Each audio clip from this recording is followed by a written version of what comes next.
Hi, neighbor. Hi, neighbor.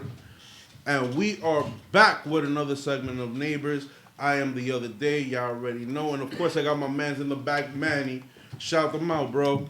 Yo, what's going on? Manny HitEmWitIt, a.k.a. the guy behind the monitor, a.k.a. that guy, a.k.a. El Chichi. the most unprofessional professional. A.k.a. El Chichi. The most El Chichi. And then some. And then some. And of course, I got the man who put me on to podcasting, who got me on this path. You know, no face, no case. The host of Dinner at the Round Table. The host of Mesa en la Senda. Oh my goodness. You know I'm high. Put some respect on the name, yo. Put some Put some respect on respect the on that man's podcast. Yeah, can't say it. What's the name of your podcast, Nelly? No. You already know, man. Dinner at the Round Table, checking in, man. Generated Music Group. Cena Mesa Redonda. Estoy aquí with my partner right here in crime. Dinner at the Round Table coach. He's doing his own thing right now. Check out In the House show, bro. It's just popping. It's lit. You already know, man. Apoyen because support is free, my nigga. All y'all niggas need to support because now we gonna come check y'all, you heard? Facts. If you're Dominican, you better support. If you're from Uptown, you better support. If you are human, you should just support, man. For me, you opened up my eyes to this world, and now we here. Faded Media's here. In the House is here. You know, Dinner at the Round Table's here. Cena la Mesa Redonda's here. I can finally say it. He said it right. He said it right. Yo, let's go. Let's go. We here, baby. My Spanish. Yo, listen, I am a pure Dominican, but my Spanish sucks when I talk to speaking it. But I can read and write it fluently. Your so Spanish I'm like sucks 3/4 of spirit. the way there. All right. It's Valerio. It's Valerio. La gente. I don't wanna go to work. I don't wanna go to work. And they're on the live, you know. Oh, ya esa gente están rompiendo. Yo lo entrevisté a ellos. Se me saluda. I interviewed. Se me saluda. The #1 TikTok. Ya tú sabes. Nah, yo, but mad people are blowing off of TikTok right now. Mad people. So like, so how did they come up with the idea for that? Let me tell you before you say that. I appreciate you thanking me. You don't have to thank me. You're my brother. Yo soy una persona. I'm a person that my brothers are my brothers. I appreciate you, saying that. You didn't need to thank me, bro. You know what I'm saying? But, we're here always to support each other. We love each other. And, we do things out of the kindness of our hearts. Never for any... No, I completely understand that. But you also have to respect, you also have to remember, bro, like, especially at the times that we're living now, and we don't know what's going to happen tomorrow. You feel me? I'd rather give you your flowers now than give you your flowers when you're dead. Lo que me vayan a dar, que me lo den en you feel me? vida. Like, yo, if I have to thank you about it, I'm gonna thank you. Like, you feel me? Like, I'm not gonna hold back on that. And a lot of people now are holding back on that emotion, having that emotion of gratitude, especially for somebody who put you on to something. And that's a fact. That's sad, but that's a fact. To certain things, like a lot of the people already have seen a lot of the influences in my life through this cast alone. Like, for you, put me onto podcasting, right? But what everybody else doesn't know is that JB took me to my first rave, and that's when I decided to become an EDM producer. So you have two people here who influenced my life path. So I have to thank you, and I have to thank JB, because if it wasn't for y'all too, I wouldn't have realized my own path. You feel me? I probably would have still just been working a 9 to 5, being happy, getting $50,000-$60,000 a year, and not trying to achieve anything more, achieve anything greater. Pero this ain't about me. Whoa. This is about you. Wait, so I'm gonna finish making it about you. So I'm proud of you, my brother. Congratulations on the new show. Thank you, my brother. Shout out to Manny and the 1 and 2s already. Thank you. Shout out to Alex Baboon. You guys are official. Shout out to Mike Trout in the building. Charlie to Sofite. Other Charlie. Anyway, the whole thing is like this, bro. I'm so proud of you that you was able to take that step and that leap. You're very creative. You're a very smart dude. You have a lot of great ideas, and you put your ideas and you manifested it with this situation now. And you're a person that's very grateful, and you appreciate stuff, and you're gonna go deep, man. You're gonna go far, bro. It's not just me. You're gonna go deep in the pussy. Nigga, I am hitting that cervix, spanking. But it's not gonna just be me. Oh damn! You already know that. Yes. Pero Faded Media, started 2022, we taking over the entire globe. By the time 10, 12 years from now, Before we're I gonna go be in, everywhere. I want to say what's up to Jay Caviar. That's my guy. Shout out to Juicy for in the house. You already know what it is, man. You already La know. perra, la perra, la perra, la perra, la que controla todo el movimiento urbano. You already know what it is, man. Pero yeah, so we're gonna get into this right here. I know you got a lot on your mind. A lot. You were telling me behind the scenes that you got your own feelings to the approaching World War III, or a Fox World War III. Because if you really think about it, and I'm gonna throw you a little A curveball. Fox World War III? Yeah, Fox. Because think about it like this: if Russia and China, right, are allies, and I'm just throwing this out. This is my own little conspiracy theory, right? Let's say that this whole invasion of Ukraine shit is just a farce, excuse me, from Russia, so that way China could take over Taiwan completely. Like a big hoax. And if you haven't, and this is what people are not really talking about, is that David, China's shout out been to David. tiptoeing in that motherfucker, hard body. So it's like, where do we go from here? Are we just gonna like let people rock, or are we gonna, Oh, King's not feeling that. Yo, King, what's up, man? Holla at them, man. Mira cómo yo ando, yo ando con los gretes. Yeah, mira, chequete. Yeah, my brother, right here. You already know he was not feeling that. Yeah, man, but continue. No, that's what I'm at. Like, how, like, Yeah. where do you think that the world should stand on the issue, on both fronts, and what they should do about the current situation in the Ukraine? So what I think is that people should mind their own fucking business. First of all, That sounds good. it's That's sad some good what's going advice. on. It's sad what's going on because it's sad to lose human lives and stuff. But the Ukrainians used to be part of the Soviet Union. We know what the Soviet Union broke up into different pieces, right? And they were committing genocide for a long time on a culture that lives out there of ex-Russian people, whatever. Yeah. They were killing innocent civilians. Who, the Ukrainians The or Ukrainians. And the Ukrainians are known to be barbaric, drunk military men. They were just going around in tanks, blowing shit up. Yeah. They blew up a building full of like school teachers and kids like a few years ago. So not to say that they deserve what's going on, but when you commit genocide and you're doing certain things, Russia, all that Russia asked from them was for them to disarm themselves. Yeah. They did it on a timely fashion. So what Russia had no choice but to get in. So what I'm saying is like the United States wants to always jump the gun and be the saviors, right? Yeah. Through democracy, they want to spread like love, whatever, which is all bullshit, right? Yeah. But for those who don't know, the United States has a big interest in Ukraine, No, I believe that. particularly That's crazy. the Biden administration, because Biden's son actually had an office over there, and he worked with the Ukrainians for many years. So how much of a coincidence is that now they want to get involved, right? Yeah. So the whole thing is that Russia is not a country you fuck with. No, and of course. Putin didn't want this situation. He No, didn't I completely believe that. Putin's been a very like Up front, he's been a very like passive Russian leader Yeah. compared to Stalin and Lenin, right? yeah. But he got tired of people losing their lives over there. Genocide was committed there. So he went in there and did what he had to do.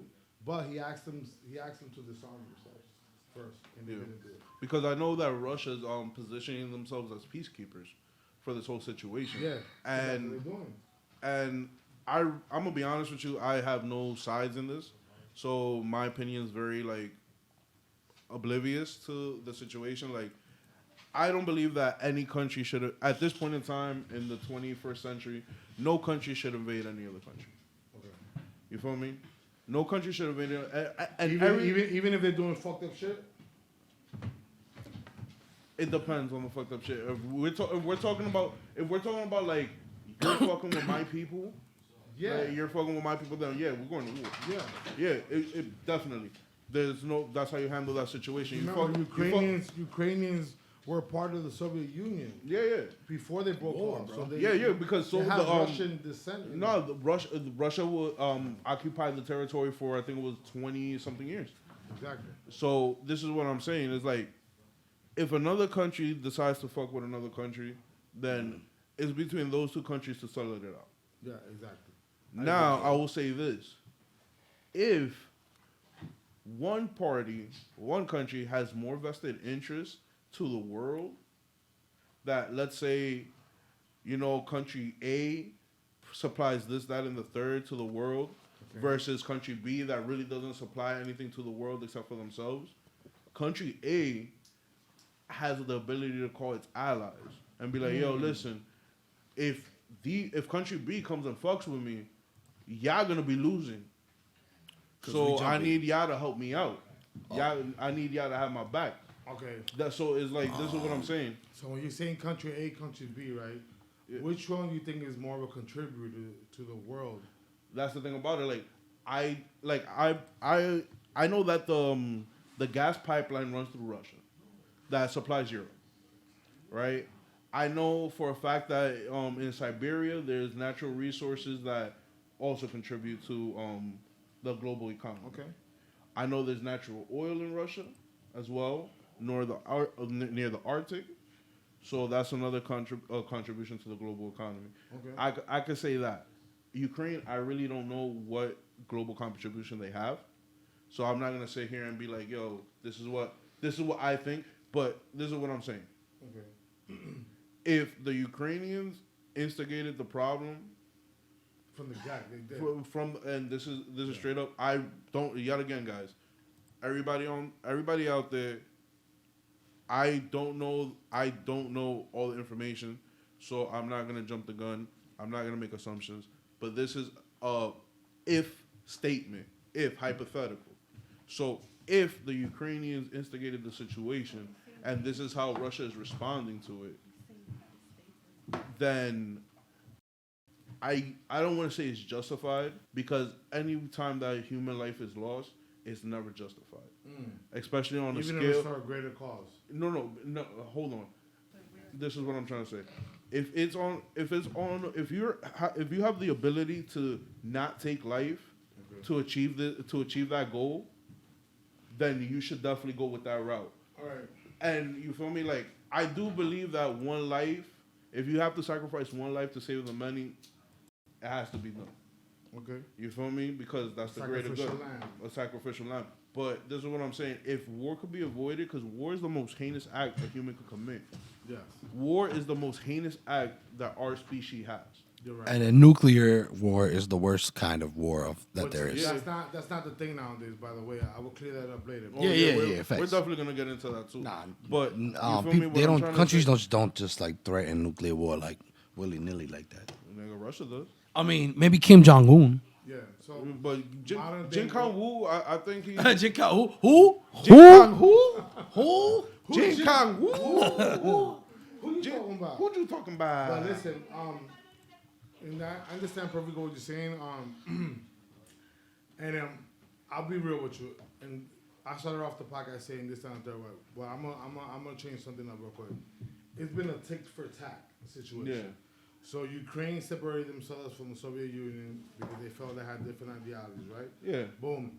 In that process, whoever stayed behind, that was still part of the Soviet Union, which is Russia, right? Now, they those residents that still lived in Ukraine, that had different ideologies, were murdered by Ukrainians. So Ukrainians were, okay, you guys killed our people who did revolution, right? So now we're killing your people. Yeah. And now Russia, like, you know what? Okay, so let's do like this. Disarm you so you don't continue doing stupid shit, barbaric shit, because Ukrainians are known for being drunk military men. They just go around shooting shit, right? Yeah. So they didn't listen, and I was like, okay, Russia's like, it's our turn to get back again. Yeah. Which, that's not right. I get what you're saying. Tick for tack. At the end of the day, there's innocent people losing lives. Yeah. There's students out there. There was this video of African elites that were studying out there. And they couldn't even get on the train because they were being racist towards them, right? Yeah. So even Ukrainians have issues too, because they weren't even. No, of course not. But this is the thing that people have to understand, and this goes out to all my people of color. You feel me? When we travel abroad, yes, everyone's racist. Everybody's racist. It's not even the fact that they're racist because they choosing to be racist. It's racism because of the fact that they don't see they're not mixed. They're outside of the United States. There are very few cities, very few countries that have mixed breed of people. Yes, you know, you got the U.S., Canada, UK. The UK. Yeah. And that's Let's pretty talk much. about- That's wait. but that's really much it. Oh, You yeah. got like France is a big one. No, France is a racism, big one. racism is prevalent all over the world. Yeah, yeah. Because even in the Caribbean, like in our countries where we're from, like we're Dominican, Puerto Ricans, whatever. Yeah, the old even there, fashions, like, the old if you're a heads, yeah. light-skinned native, The old colorism and all you that. get treated different. Yeah. Even in our own countries, Yeah. you get treated different. There was a whole thing about And, trying to make our, the people next talk about generation lighter America and all that having shit. this crazy racism because of this systematic situation, right? Yeah. But in the UK, they have a melting pot as well, and you don't see the same thing going on No, over definitely. there. Even Yeah. though on the low they probably do not like dark skinned people in the United Kingdom, because I'm sure that happens, but it's not as prevalent. You don't see them in the news, killing of a black youth, killing of this, that, and that. In the United States, if you're black or brown from 18 to 35, you know what's the number one cause of death? The police. Police brutality. That's fucking insane. And we kind of all know that. So the It's reason crazy that we kind of it's like, we all know that, and then we hard act like nothing. for Like, the rest of the come world on, to man. even happen as far as racism. I mean, people, Because we're yeah. supposed to be the example of not, what I'm saying, example of what not to do. Yeah. But then Yeah. we end up doing it anyway. Yeah. Yeah. Yo, Well, but to change up the topic real quick, like me, let me just kind of take it on a lighter mood. Let me ask you real quick, if you don't mind. No,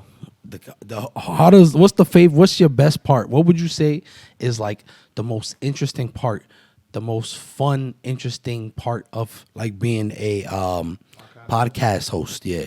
In your time, like you've had some time now, you've interviewed some more people. Everybody could go check that out right now. That's already been out for some time. How many episodes you have now? The Nothing Wrong Table has about like almost 200 episodes. All right. Yeah, so Nigga, we've done that many episodes? 200 episodes, my friends. 50 at least. No. So 50, yo, see what I'm saying?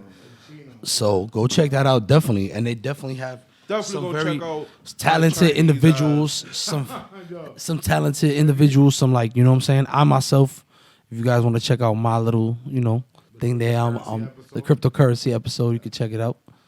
But yeah, what would you go ahead? Listen, I got this. So Manny, man, to answer your question, brother, to tell you the truth, man, it's been a great experience being a podcast host. I've always been in media. I used to work for Sony for 10 years. I used to manage Papoose, Sicario, Angie Martinez, Feather Gossip, rest in peace, Tony Toca. I've been around. Shout out to Dito Rosabelli, my partner in the whole music thing. And it's been a transition, whatever. I was behind the scenes. Always doing role manager stuff, whatever, and I have the connections. So I say, you know what? Let me make a podcast where I can speak about my experience, also make it topical, where we talk about society issues, but also bring music artists, music producers to speak about their experience in the music game, and also so that a music artist can speak about their personal life, because most of the time when a music artist gets interviewed, right, people think, okay, he's going to talk about his music, his career, whatever, this and the third. But people forget that these people are human beings. Of course. They're human beings. So when you ask them a question about, okay, what is your stance on women's rights? Right. Then the public is like, oh shit, this motherfucker is a human being. I mean, why wouldn't they be? The I see what you're saying, though. right now. Cause look at this. Look how Spotify treats musicians. Like, if you're not like a big musician, they treat you like shit, bro. They're like, yo, you want more money, make more music. So you're telling me an up and coming artist that's struggling, right? Probably works a 9 to 5, probably hustles on the side, just to pay his little bit of studio time, or just to fucking pay for his equipment, whatever. You expect this man to fucking work 17 hours a day, go home, make music, to put out fucking 7 tracks out a week, bro? Yeah. Like, that's what it's not like That's that for the every. expectation. No, but that you can expect things like that from I will tell you artists. this much, with my experience, I'm sorry to cut you off. This is the best time in history for music artists. No, I completely agree Because on you that. have the independency, but at the same time, you have to fit the criteria Yeah. to the major platforms, like you said, Spotify, YouTube, right? Yeah. So if you're not investing in your craft, you're not going on nowhere. No, I completely get that, but the thing about it is that a lot of people who want to pursue a music career, and aren't born with a silver spoon in their mouth, or don't have the funding to go to the studio every night. Talent is not gonna make it. Talent is not because You might get lucky like just because a person that has talent but barely uses it. We are in the house and the house is packed. Let's get back to Go ahead, the main back topic to here. yeah. Go ahead. So you were saying no. So I was saying that my experience in I'm always, you know how I am. I'm always ready to help everybody out. Yeah. I got a history, street credibility, this and whatever. But I don't use that as a form of like intimidating people. No. That's not right? Of course not. But it has helped me out in a sense, whatever, because in the hip hop genre, you have to have street credibility, especially back in the '90s, right? Nowadays, you don't. You got niggas faking jacks. Of course. This time and third. You could have a persona and get on. Yeah. Right? So it's become such a big business that it's not about the talent anymore. It's what you can sell. Yeah. You can Right. sell your image, It's all about marketing. and your music sounds alright. You're gonna make it. I mean, that's what it's always been about, Right? kind of. So That's absolutely. podcasting for me has been a great experience because I've been able to introduce artists doing their thing, people who didn't know how to even take an interview in the first place, or even know that part of it. It's like an introductory for them for when they go to High 97 to other radio stations or whatever when they blow up. Nice. The kid right now, Young Stilo. Shout out to Young Stilo. Shout out. Yeah. He's popping. He's already signed to a record label. Yeah, Alright. shout out to Young Stilo, man. We Shout had out his Young first Stilo. interview with him. You see what I'm saying? Oh, nice. So All right. at the end of the day, it's about giving people opportunities. Right? Yeah. Yeah. And also talking about real shit because at the end of the day, like I said earlier, music artists, most people, the public, like Savage, like your fans, look at you like he's like a superhero. Yeah. They don't understand that he's a human being. Of course not. Right. So when we ask them questions about real life, they'd be like, "Oh shit, Savage knows about politics. He knows about this. He knows about that." Yeah. So we try to give a sense to the public and the audience that not only is this person a music artist, but he knows about society issues and can relate to people. And that's been my whole goal to do that. No, I completely get that one. Right. And I was just gonna ask you. That's actually kind of like a great leeway. So my next question, I was gonna say. So what is the goal here? Like, you know what I mean? You know what I mean? Good answer. So that was what is the goal? Ultimate goal? Like, do you see yourself becoming? You said you see this as kind of like training for to be like one of those talk show hosts and stuff like that. Is that one of the ultimate goals? Well, yeah, for me too, it's been a training at the same time. But having the media experience helped me out a lot. But the guests that come on the show, that's my main priority, to teach them how to make moves and to expose them so people see a different light. Now, this is a music artist. Oh no, this dude is a regular human. He has kids, he has a wife. He knows about what's going on in Washington, D.C. You know what I'm saying? Yeah. Stuff like that. So it's been going good, man, this far, man. And, man. Absolutely. See, I before we wrap this one up, Good stuff. I got Good a stuff. question for you.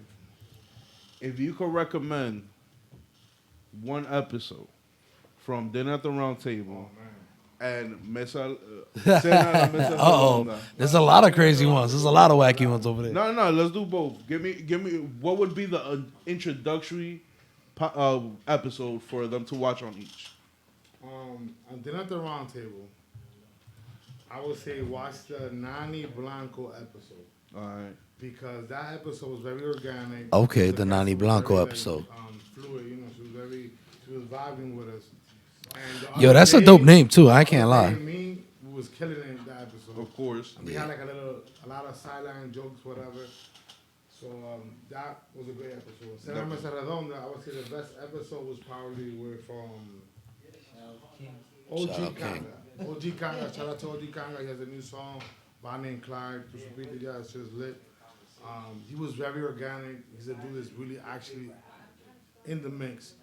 Not to, expose his lifestyle, whatever. But he's in the mix. He's talking about real facts. Yeah. And that's what a lot of artists don't have. They don't Right. talk about what they live it. And he's talking about what's good. Yo, Nelly Nelz, tell everybody where they can find you at, bro. So Nely Nelz 170 is my personal Instagram. Generated Music Group is the management company. Dinner at the Round Table is the English podcast. Cena Redonda is the Latino version. And we lit, man. Yo, shout out to my dude John J, man. Bori, tu supiste. Anyway, yeah, but we lit, man. Those are our platforms. We're available Spotify, iHeartRadio, Amazon, Google, Apple. All the major platforms. We're available on YouTube también. So, you want to check us out, man? Check us out, man. Check that out. Check out my motherfucking brother.